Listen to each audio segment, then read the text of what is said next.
स्वागत है आपका आज की क्लास में। और आज हम आज की क्लास में पढ़ेंगे कक्षा 11वीं से गलता लोहा। तो गलता लोहा शेखर जोशी जी की कहानी है।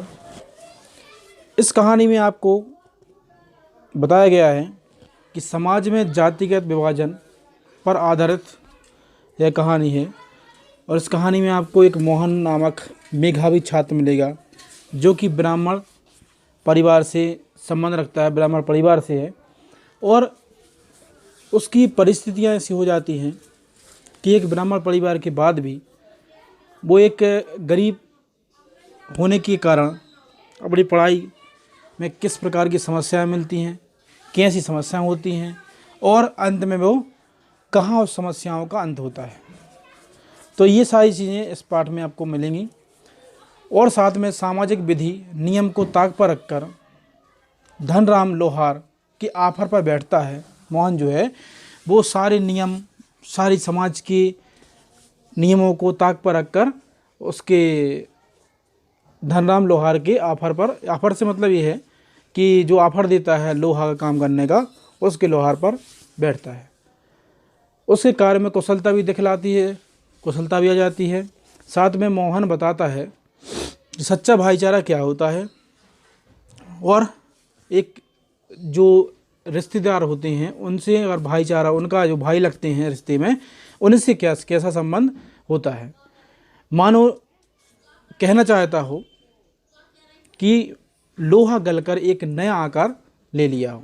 एक कच्चे लोहे ने समाज की परिस्थितियों को, समाज की बुराइयों को, समाज के कामों को देखकर, समझकर उसके बाद एक नया रूप ले लिया हो। ठीक है, तो उस कहानी में आपको ये पढ़ने के लिए मिलेगा। तो चलिए शुरू करते हैं। तो जैसा कि हमने बताया कि मोहन एक मोहन पर आधारित कहानी है। मोहन एक जो कि लड़का है और वह कैसा है, वह एक ब्राह्मण परिवार से है। ठीक है, और ब्राह्मण परिवार के साथ साथ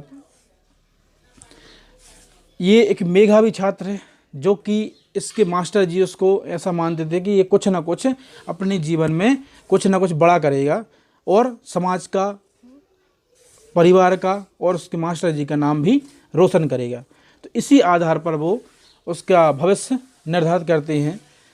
तो अब कैसी परिस्थितियां इसके साथ बनती हैं, तो देखते हैं कि मोहन एक ब्राह्मण परिवार से था, परंतु उसके पिता जो हैं, जो उसके पालक हैं, वो वृद्ध हो चुके थे और मोहन से इसके पिता का काम, पिता जो ब्राह्मण थे, अनुष्ठान, कथाएं, भागवत इस टाइप का किया करते थे। पर मोहन से ये सारी चीज़ों का अभ्यास नहीं था और मोहन ये काम नहीं कर पाता था। ठीक है, तो पिता का भार हल्का करने के लिए उसने सोचा कि हमें पढ़ाई भी करना है, साथ में पिता का भार हल्का भी करना है। पढ़ाई के लिए पैसे नहीं थे, तो ये सोचकर वो खेती करने का भी सोच लेता है। पर खेती भी उसके बस की नहीं रहती है, क्योंकि खेती जो है जिसने ना की हो उससे करते नहीं बनती। तो खेती भी उसके बस की नहीं रहती है। फिर भी वो जितने प्रयास करता है कहीं ना कहीं पिता की हेल्प कर सके और पढ़ाई की हेल्प कर सके, तो वो धीरे धीरे एक अपने दोस्त के पास, जो दोस्त का नाम था उसका धनराम, तो धनराम के पास एक भट्टी पर जाकर, धनराम जो है वो लोहार का लड़का था और वो अपने जो लोहार का काम रहता है उस वही काम करता था। तो मोहन जो है उस धनराम के पास जा पहुंचता है, उसके पास बैठता है, देखता है अनायासी से अपने मास्टर, जो मास्टर जी उनके त्रिलोक सिंह जी, उनकी याद आती है और उनके फिर बातें करना दोनों शुरू कर देते हैं। तो ये इसका दोस्त है, धनराम जो है इसका दोस्त है। तो ये बताता है कि दोस्त कैसी मुसीबतों से उसको आगे बढ़ाने में मदद करता है। तो देखते हैं, तो इसका दोस्त जो है धनराम, तो उसकी दुकान पर जाकर बैठते हैं और मास्टर जी की बातें, मास्टर जी किस्से जो है याद करते हैं। ऐसे बहुत सारे किस्से थे मास्टर जी के साथ मोहन के। तो धीरे धीरे वो किस्से में बातें होती हैं, उनमें हास्य बातें भी होती हैं और कुछ किस्से ऐसे भी याद आते हैं जो उनको हंसी देते हैं, मनोरंजन करते हैं। ठीक है, तो उनको फिर एक बात याद आती है मोहन को, कि याद करता है कि मोहन उनका चहेता शिष्य था। मोहन जो है मास्टर जी का चहेता शिष्य था, क्योंकि वैसे भी बच्चे अपने शिक्षक की जो शिक्षक का आदर करे, साथ में पढ़ाई में भी अच्छी आए, मान सम्मान दे। उनका एक शिक्षक जो है आदर, शिक्षक जो है उनका आदर भी करते हैं, साथ में उसके लिए वो जितना प्रयास बनता है उतना प्रयास भी करते हैं। तो मोहन उसका चरित्र शिष्य था। पुरोहित खानदान का कुशाग्र बुद्धि का बालक, पढ़ने में भी नहीं गायन में भी बेजोड़ था। ये गाता भी था, पढ़ने में भी बेजोड़ था, पर परिस्थितियाँ ऐसी बनी कि पढ़ाई के लिए इसे बहुत प्रयास करने पड़े पढ़ने के लिए। तो त्रिलोक सिंह जी ने मास्टर से पूरे स्कूल का मॉनिटर बना रखा था। तो मास्टर जी ने मोहन को पूरे स्कूल का मॉनिटर बना रखा था कि यही मॉनिटर करेगा। वही सुबह सुबह अगर वो प्रार्थना की बात की जाए तो पहला स्वर जो है मोहन से ही निकलता था, या मोहन ही जो सुबह की प्रेयर होती थी, प्रार्थना होती थी, वह भी मोहन करता था। तो मोहन को लेकर मास्टर त्रिलोक जी बड़ी उम्मीद रखते थे कि मोहन जो है बड़े में होकर बड़ी कुछ करके दिखाएगा।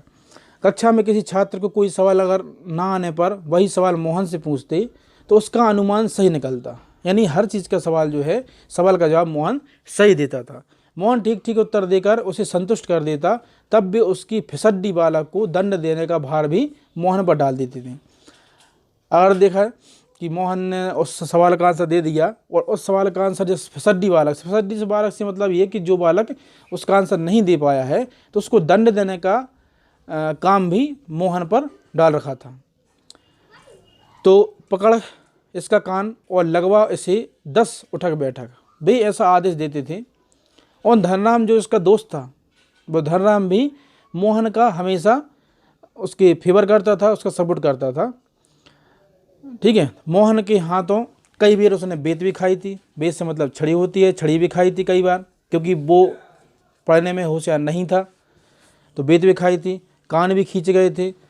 और त्रिलोक सिंह जी मास्टर कहना था कि त्रिलोक सिंह मास्टर जी का यह कहना था कि मोहन एक दिन बहुत बड़ा आदमी बनकर स्कूल और उसका नाम ऊंचा करेगा। धनराम के लिए किसी और तरह का सोचना की गुंजाइश ही नहीं रखता था। धनराम की तरह कोई धनराम जिसका दोस्त था वो नहीं सोचता था।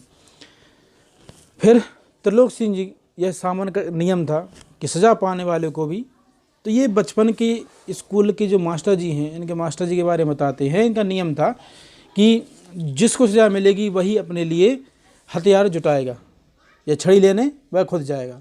तो ये इनकी सज़ा थी। धनराम की मंदबुद्धि रही हो या मन में बैठा हुआ डर कि पूरे दिन घोटा लगाने पर भी उसे 13 का पहाड़ा याद नहीं होता था। ऐसे ही बहुत सारे किस्से जो हैं बताते हैं। ऐसे ही उसका प्राइमरी स्कूल की सीमा लांघते ही मोहन ने छात्रवृत्ति प्राप्त कर त्रिलोक सिंह मास्टर की भविष्यवाणी को किसी हद तक सिद्ध कर दिया। ठीक है, प्राइमरी स्कूल की सीमा जब लांघ गया, प्राइमरी का पढ़ाई उसने जब पूर्ण कर ली तो उसने छात्रवृत्ति ली। और छात्रवृत्ति पहले जो कुशाग्र बुद्धि थे बालक होते थे उनको ही दी जाती थी। तो कहीं ना कहीं देखा जाए तो अपने मास्टर जी का सपना इसने पूरा करना शुरू कर दिया। फिर और बहुत सारी बातें याद आती हैं उन दोनों को कि बरसात के दिनों में नदी पार करके कैसे गांव में ये जाते थे पढ़ने के लिए। साथ में मोहन कितनी मुसीबतों से पढ़ाई करता था। तो बिरादरी के एक संपन्न परिवार का युवक रमेश, अब आगे एक रमेश से इसकी मुलाकात होती है, रमेश से मिलते हैं कि बिरादरी के एक संपन्न परिवार के युवक रमेश उन दिनों लखनऊ में छुट्टियों में गांव आया था। वो लखनऊ में रहता था और छुट्टियों में उस गांव में आया हुआ था। बातों में बंशीधर जो है मोहन के पिता हैं, मोहन की पढ़ाई के संबंध में उससे अपनी चिंता प्रकट की कि यहाँ पर स्कूल भी नहीं है और हम शहर में भेजने में सक्षम नहीं हैं, तो इसके लिए क्या किया जाए। तो उसने न केवल अपनी सहानुभूति जताई बल्कि उन्हें सुझाव दिया कि मोहन उनके साथ ही लखनऊ भेज दें। तो ये इनका दोस्त भी था, बिरादरी का था, समाज का था। तो उसको कहते हैं कि इसको वहाँ पर भेज दें। तो अब ये छुट्टियों के बाद मोहन वहाँ चला जाता है। तो गांव का बालक रहता है, शहर में जाकर उसे अजीब सा अनुभव होता है, पर उसके बाद भी उसे अपनी पढ़ाई पर ये रहता है कि पढ़ाई करना है। तो सोचता है कि जैसा भी अनुभव हो हम इसको लेंगे। पर वहाँ जाकर क्या होता है कि ये घरेलू काम में इतना इसको बिजी कर देते हैं कि घर का सारा काम जो है वो कहीं ना कहीं किसी न किसी रूप में इससे ही कराते हैं। तो एक नौकर टाइप का बन जाता है। अब नौकर टाइप का बन जाता है जब, तो इसकी पढ़ाई जो है, ये पढ़ाई में कुशाग्र था तो पास तो हो जाता है, उसके जिस तरह से 1 साल निकलता है। तो 1 साल निकलने के बाद इसको रमेश के पिता ऐसा अनुमति देते हैं, ऐसा समझाते हैं कि पढ़ाई करने से कुछ नहीं होता है, कई BA MA पास लोग भी भटकते रहते हैं।